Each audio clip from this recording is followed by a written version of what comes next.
Dabar pasakysiu vieną dalyką, kurio daugelis nenori girdėti. Dauguma kolageno kremų neveikia. Bet ne dėl to, kad kolagenas ar kremas blogas, o dėl to, kad kolageno molekulė per didelė ir jinai ant odos atsigula komfortiškai kaip pagalvė. O mums reikia ne komforto, mums reikia, kad oda keistusi. Bet wow, Forledas išleido naujieną.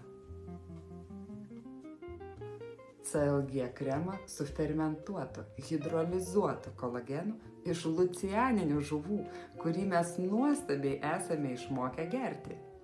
Taigi, papasakosiu daugiau. Jeigu trumpai reikėtų apibūdinti šitą kremą, aš sakyčiau, wow, aš nesu sutikusi kremo, kurį taip gertų oda. Man nėra buvę gyvenime, kad aš paimčiau vynuogės dydžio kremą ir mano veido oda sugertų. Tai būdavo maksimum perlo dydžio, ką gali sugerti mano oda. Bet kad taip oda susiurbtų, aš nežinau, arba tas kremas gyvas, arba aš nesu bandžiusi tokio kremo. Organoleptinės savybės ir jo struktūra yra nuostabi. Jis yra baltas, lengvas kaip musas ir maitina ir drėkina.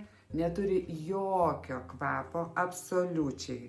Jeigu jums tai svarbu ir kai tepu kremą, jis tiesiog susigeria. Ir labiausiai geriasi tose vietose, kur mano yra problematinė, pati silpniausia oda. Tai